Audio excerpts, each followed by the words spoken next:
0145. Na troca de ideias desta sexta-feira, está conosco o prefeito de Lajeado, Marcelo Calmo. Você pode mandar sua pergunta pelo 999787885 e também na nossa live no Face. Tudo bem, prefeito? Bom dia. Tudo bom, Nicolas, Ricardo, bom dia aos ouvintes. Bom dia. Vamos lá. Começando a falar sobre o banco de horas, a compensação das horas dos servidores que se afastaram do trabalho por conta da Covid-19. A gente já repercutiu, já falou com o sindicato, ontem falamos com a Elisângela Ross, que é a secretária da administração, tema que é polêmico, é chato, porque tem que olhar os dois lados da história e vai ter uma reunião na segunda-feira. O projeto de lei já está tramitando na Câmara. Atualize a situação dessa discussão, prefeito. Bem, é importante a discussão e a Câmara, naturalmente, é o local para o debate. Então, muito importante essa reunião de segunda-feira, onde a Secretaria de Administração do município, ela consegue nivelar todos os vereadores com as mesmas informações. Algo que, às vezes, ela fica mais concentrada com o Executivo, porque não são todos os vereadores que procuram se inteirar definitivamente de todas as matérias, né? Bem, para vocês terem uma ideia, eu trago alguns números sobre esse projeto. Lajeado conta com 2.220 funcionários. Destes 55%, 1.100 mais ou menos, eles tiveram, ao longo da pandemia, que se afastar do serviço por mais diversos motivos, e mantiveram o recebimento do seu salário integral, do Vale Alimentação e assim por diante. Inclusive do Vale Alimentação. Inclusive do Vale Alimentação. E já no primeiro decreto que o município publicou lá em 1º de abril de 2020, já estava prevendo a necessidade de se regulamentar como seriam essas compensações dos horários, que foi o decreto 11.507, e são dois artigos que trazem isso, o artigo 13 e o artigo 28. Então, a gente já tem uma diferença ali entre 50% dos servidores trabalharam, receberam e necessariamente trabalharam, e a gente não pode esquecer de olhar esses que cumpriram integralmente a sua jornada, e tem que se fazer justiça com esses também. E, por outro lado, a gente tem 50% que por algum motivo tiveram que se ausentar, mas não tiveram a redução de salário, e agora esse projeto ele busca mecanismos para que haja essa compensação, para que faça jus, além do recebimento, de que tenha a prestação de serviço. Prefeito, esses trabalhadores que estavam afastados, eles não trabalharam, não exerceram atividades em casa? Muitos exerceram e alguns, pela natureza do serviço, não puderam exercer. Então vamos lá. A gente tinha o caso dos professores que estavam em casa, mas que estavam em teletrabalho, então essas horas foram computadas. Ele não precisa compensar. Perfeito. Agora a gente tem outro tipo de trabalhadores, por exemplo, os motoristas lá da Secretaria de Obras. Não tem como fazer teletrabalho porque a natureza é uma.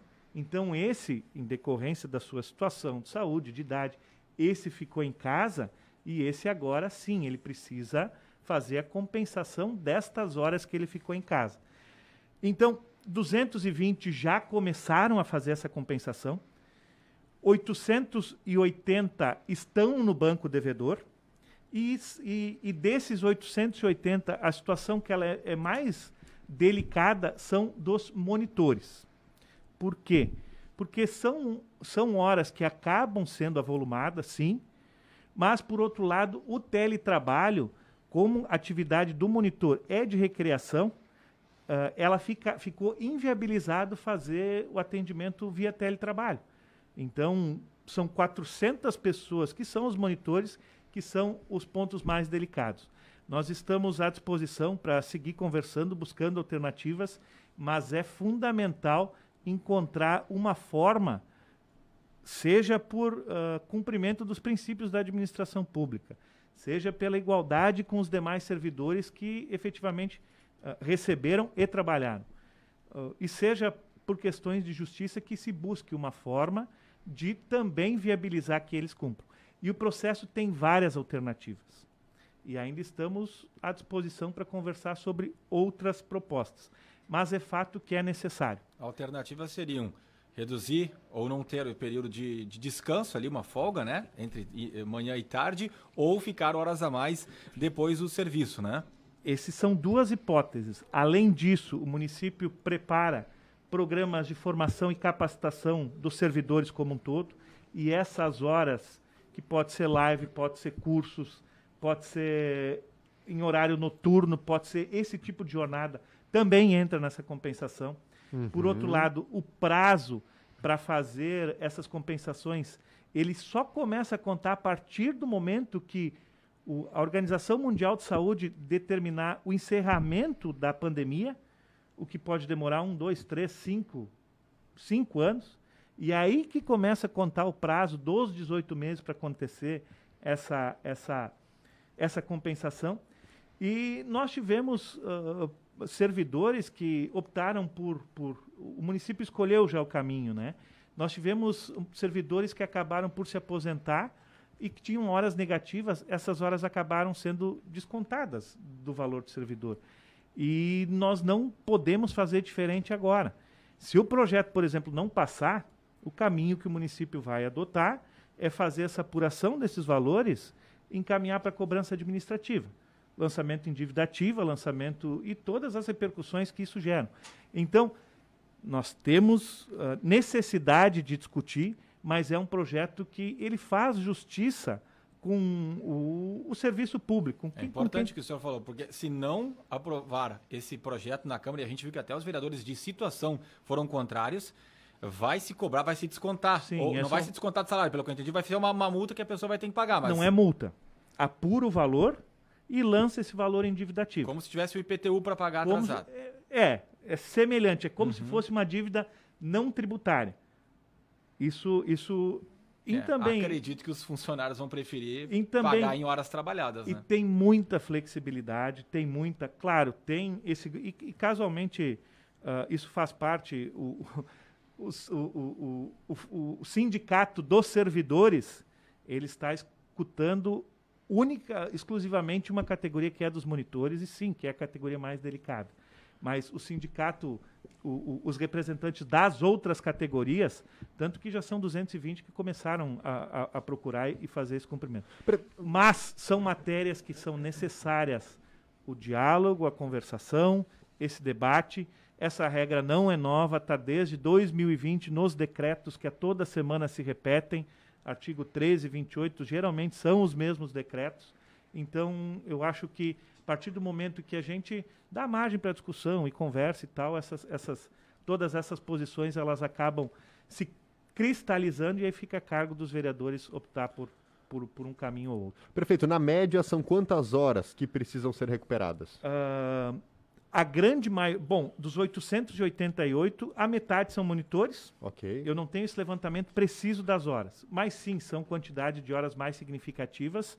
E a outra metade... Mais de 100, 200, 300 horas? Não se tem ideia. Sim. Porque a gente começa a olhar para as alternativas, por exemplo, reduzir o intervalo de 15 minutos praticamente vai passar os 18 meses e não vai vencer Mas os 18 meses começa a contar só a partir do momento que a Organização Mundial de Saúde determinar a suspensão da pandemia. Ah, perfeito. Por outro lado, há margem para discussão sobre isso, e foi a sugestão que a gente teve reunido com os vereadores hoje, com uma parcela de vereadores explicando o projeto. Importante que se abra, inclusive, possibilidade dos sindicatos sugerirem quais as alternativas, mas o fato é que abonar nós não vamos fazer. Se o projeto não passar, então é aquela outra alternativa que a gente comentou antes e prefere que se busque as alternativas para não precisar chegar a esse ponto. A gente sabe que é terrível os reflexos da pandemia, mas assim como nenhum desses servidores que foi afastado gostaria de ter sido afastado, foi uma exigência do cotidiano e da realidade que se impôs em relação a tudo isso. E a gente busca considerar cada uma das situações. A grande maioria, como foi falado, teve condições de fazer teletrabalho, ter essas jornadas compensadas.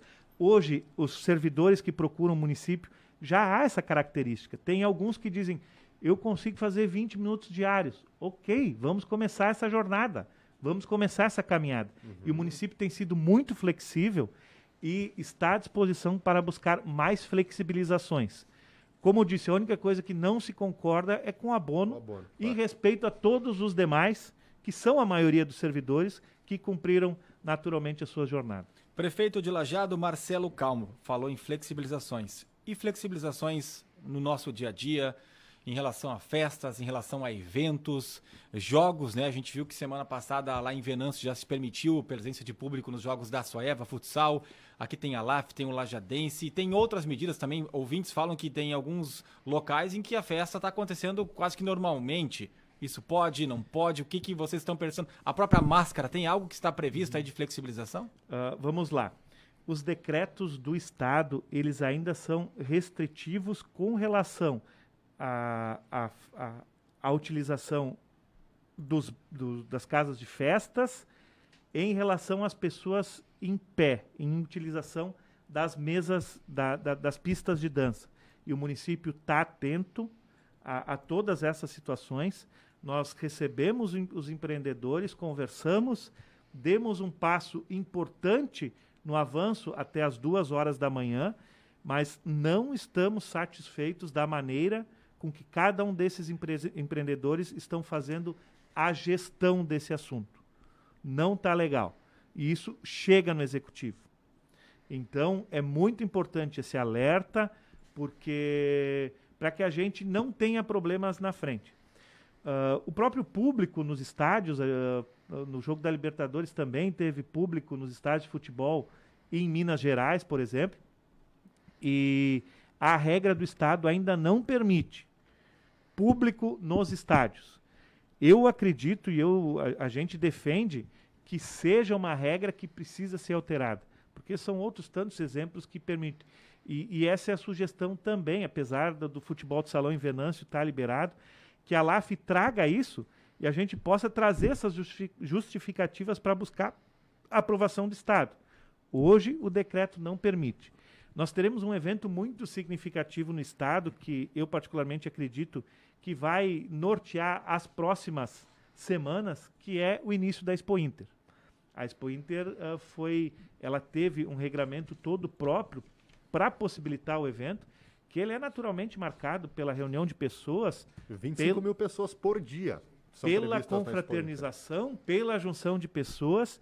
Então, eu acredito sim que esse regramento da Expo Inter, ele vai dar o norte para as próximas ações do Estado. E a gente segue a grande notícia que estamos nos aproximando dos 18 anos na vacinação. Temos todo o interesse de que essa data fique para amanhã, sábado, mas dependemos da chegada de vacinas. Nós não temos vacinas suficientes para vacinar o público de 18 anos amanhã. Então, essa é outra manchete, outra notícia, né? Que a vacinação amanhã ela ainda está condicionada ao recebimento de mais doses em Lajeado. E a gente está fazendo esses contatos para ver se há essa disponibilidade, a gente consegue chegar a essa marca. E uma vez chegada a marca dos 18 anos, aí a gente muda o procedimento do município. Aí a gente muda a estratégia, que é centralizar a vacinação no drive-thru, principalmente aqui no Parque do Imigrante, e faz a divisão nos postos de saúde. E aí, em mais de um posto, em postos